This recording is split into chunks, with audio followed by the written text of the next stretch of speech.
Hi everyone, I'm Yuanyi. Thanks for having me today. I'm going to talk about mapping and the harmonization of CVX vaccine term to the vaccine ontology. Before we dive into more details, here is an overview of what I'm going to talk about today. As we all know, vaccine is very important in fighting against infectious disease such as COVID-19.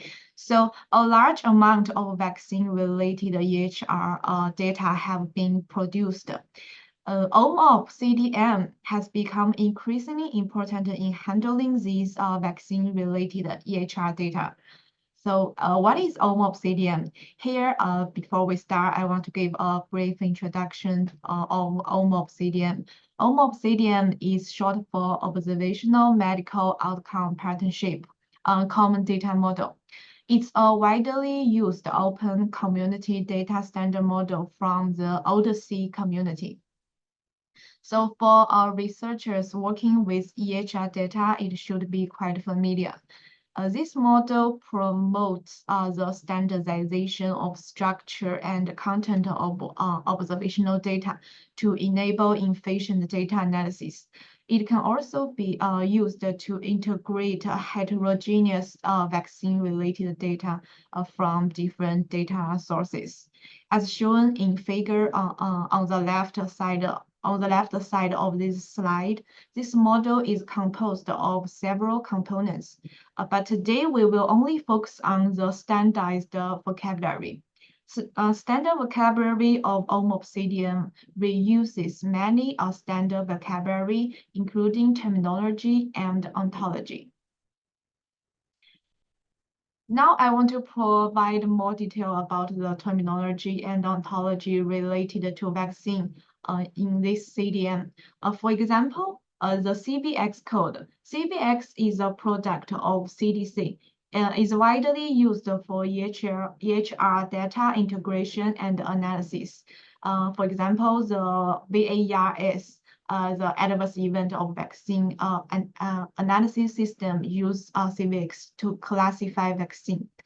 And RxNorm, which is developed by NIH, and RxNorm Extension, which is developed by OHDSI community. They use the extension to include international drugs. So all I mentioned about is standard vocabulary, and we also have some non-standard vocabulary in OHDSI community, but it's not we are going to talk about today. But for our most focusing vocabulary is CVX. So we will start our study from CVX. The current vaccine vocabulary of OMOP have their advantages, but also some issues. For example, vaccine vocabulary, they have a different coverage. Like CVX, it has only over 200 terms, but for RxNorm, it has over like thousands terms. So they have different coverage and they have different representation style. So this term cannot be easily mapped and integrated. And our previous work have identified some erroneous and missing mapping, so which can lead to discrepancy of source data integration. And between different vocabulary, they have complex relationships and unclear association among terms.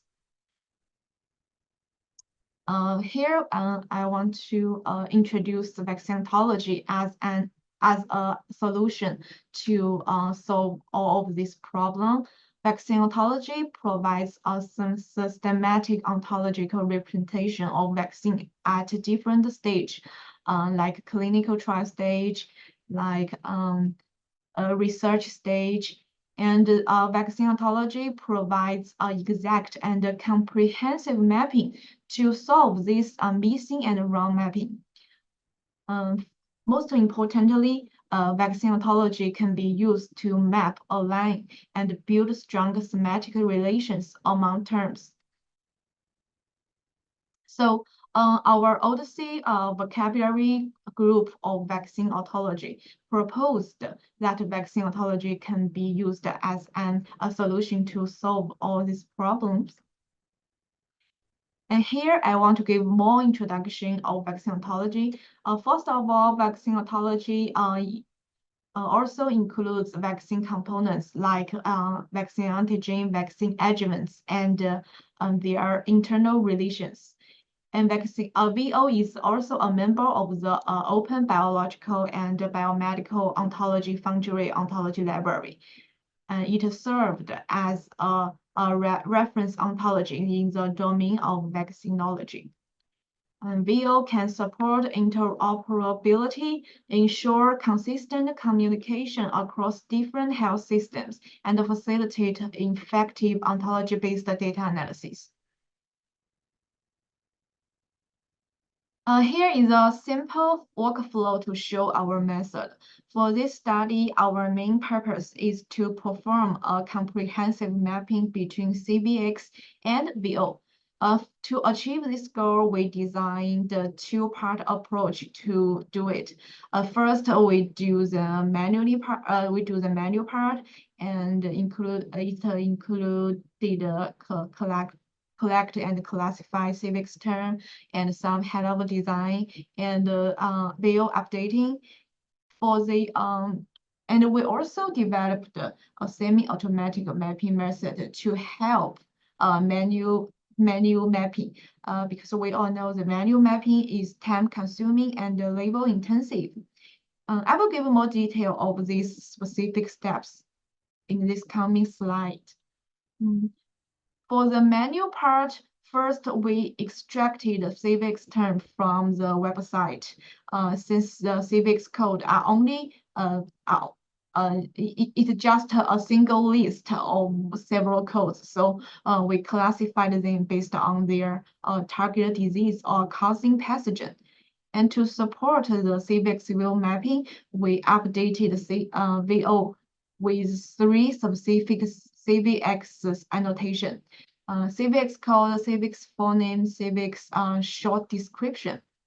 And our mapping strategy will include 2 strategies. The first one is bottom up. It means we will do the mapping to select a small set. And the top down will be first we evaluate the existing high-level hierarchy design in VO. Then we propose an enhancement to incorporate all CVX terms. For example, before the VO didn't have a branch or didn't have some part for the immunoglobulin, but the CVX has a large part of immunoglobulins. So we are adding passive vaccine branch in VO to include all these immunoglobulins. Specifically, our manual mapping targets for one-to-one mapping.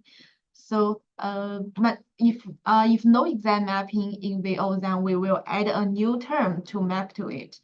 And for the automatical mapping rules, only uphill and exact mapping is allowed, which means a border mapping is allowed. A downhill or narrow mapping is not allowed.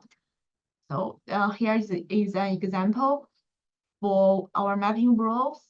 We use this exact mapping in VO to map to CVX term. We did not use this term to map because this term is a specific brand name for this kind of vaccine. So we only use the exempt and one-to-one mapping. We have 2 purposes for developing semi-automatic approach. The first one is automatically identifying a candidate VO mapping for a given CVX term. The second one is automatically identify candidate CVX concept that do not have a mapped VO term, hence needing a new VO concept. To identify the candidate for CVX, we developed 3 similarity-based approach. The first one is embedding-based, and the second one is word-level similarity-based, and the third one is large language model. The first approach is embedding-based similarity approach. For this one, a sentence encoder, which means mini LML6V2 PubMed for sentence encoder. It has been pre-trained on PubMed data. So for every VO term, we will consider the synonym individually. For a given term, for a given mapping, the similarity score more than 0.8 was considered as a mapping candidate. The second method is word-level similarity-based refinement. We first obtained the top 20 candidates from approach 1 is the embedding-based similarity approach. Then we further refined based on the word-level similarity. So and the lexical similarity of 20 candidates obtained from the first one approach will compute by the J-card similarity. And the third method is large language model based refine. As we first obtain the top 20 candidates by approach, just as the second one, and we further refined by GPT-4o. We designed a prompt to do the refinement. The prompt design includes 3 parts. The first one is we introduce the task with input and output to the GPT. Then we provide an example, and we included all the CVX term and candidate VO term in this prompt. So this figure shows how the prompt was designed. And for the manual annotation and evaluation, our curator assessed all these automatically identified results, including the top 10 candidate matches, and the term was marked as unmappable. In this case, we will add a new term to VO. In this, the suggestion will be considered as validated in these 2 cases. The first one is a suggested candidate include the correct match. The second one is no candidate suggested, then we will check with AO to ensure to make sure that is no term can be aligned with. So all of our CVX VO OL5 specific VO CVX mapping CSV file are open and freely available at our GitHub webpage. So if you are interested, you can go to the web page. Let's go to the result part. First, we got the classification of CVX. So this table is a summary of CVX term. And briefly, there are 273 terms in current version, which can be classified into virus vaccine, bacterial vaccine, parasite vaccine, combination vaccine, and cancer vaccine, and passive vaccine. I'm not gonna talk in more detail about this. And this figure illustrates how a high-level design of this mapping be done. So first one, we can classify most of our the CVX term under the VO term vaccine, except for this CVX term. This CVX term is an adjuvant, so it can be put under the vaccine adjuvant. And some other specific term, we also put it under some corresponding parent terms. And we developed an ontology design pattern that represents the relation among different vaccine-related entities. Specifically, in vivo vaccine immunized host some organism. And for each vaccine with specific CVX mapping, we added these three, as I mentioned before, we added these three specific annotation to represent a specific CVX terms. And here is an example to demonstrate how the will be mapped. So we have this specific annotation, and we have this logical axioms. And this is a result of semi-automatic approach for CVX will mapping. The word level similarity-based refinement with an accuracy of 0.8555 produced the best performance. And here is a demonstration of how the automatic approach can give the candidate of every CVX terms. And here is a use case of how we can use VO to help the query of some vaccine groups.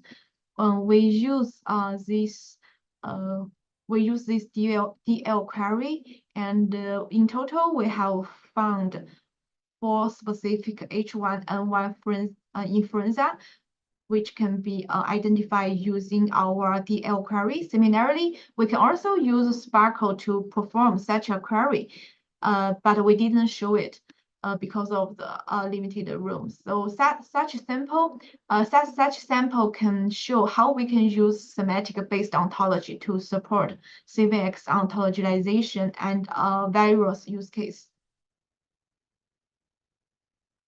So here is the summary of what we have done. Our design pattern shows how the VO mapping support better vaccine terms representation and mappings to CVX vaccine terms. The second one is CVX to VO mapping and alignment, and generated the CVX VO mapping OL file. We also developed automated computational method to automate the mapping pipeline for the CVX VO mapping, and such method can be used to more efficient CVX VO mapping. And one use case is computer assisted query of vaccine group based on the logical axioms of CVX VO. So in the future, we plan to do a lot of work, include use for VO and other, include using the automatic mapping method to map the VO and other OMOP vaccine vocabulary like RxNorm and RxNorm Extension. And this mapping improvement will prepare us to support OMOP vaccine terms and data standardization. Okay, that's all I have today. And at the last, I want to thank everybody putting effort in this study, including Dr. Zheng, Dr. He from UMich, and Warren Rashmi Li-Cong from UT Health, and Alexander Chi Asia Shenwei from outside of UMich. And I want to thank OHDSI vocabulary working group for every discussion and meeting. And this study is funded by NIH U24 program. Okay, thank you.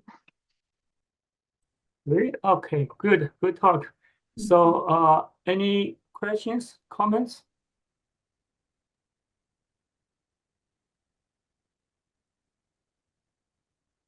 Yes, thank you, Asia. Yeah. Thank you, Anthony. Yeah. So I guess this work. Can you hear? Go ahead. Yeah. Yes. So I just want to ask for the matching that I might miss. So when you have the file for the matching terms, do you mean they are the exact mapping or broader or narrower? Yeah, that will be my question. Okay, great. So we have two parts of mapping. For the manual part, we only allowed exact mapping, but for the automated part, we allowed border mapping and exact mapping. Okay, so then when you putting it into your ontology, how did you record those broader mapping? I think the border mapping maybe you can do with the parent terms or with some vaccine term without specific brand name. Okay, so you mean if you find a term that is a broader Yeah. mapping, then you just add it as a child term of that mapped Yeah, one. yeah, Okay, exactly. okay, thank you. Yeah, that is what I want Thank to you. know. Thank you. Yep.